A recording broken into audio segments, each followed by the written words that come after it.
So Thomas, tell us about how you first developed your love of chocolate and pastries. Yeah, I grew up in it. My parents working downstairs in the cafe. It was hustling and bustling, and I was upstairs, sometimes sleeping or not, and getting up in the morning, and it was hustling and bustling again. And so I literally, basically, that's all I know. So you're an instinctive leader in many respects, and someone who's obviously got a big passion for what you do. How do you translate that passion into making what's a pretty, in some ways a fairly risky business a success? Sometimes you can have a great product and you do a good service and it's still not working.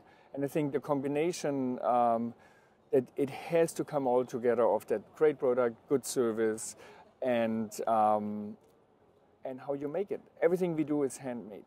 So you've got quite a diverse business now. How do you divide your time? Because presumably when you began, you were spending most of your time in the kitchen and managing the day-to-day business. But as you've grown, how do you now spend your time? Now I'm just running faster and more.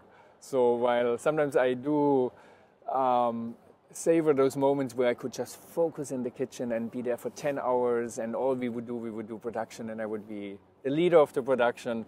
Now I'm in the kitchen for 25 minutes and then I run in the front and then I get a call from the Broadway store and I reevaluate my time management skills quite often and then I look at them and say like, well, probably that's a part of the success, Are there anything that you've tried that really didn't work or that you kind of wish you hadn't bothered with?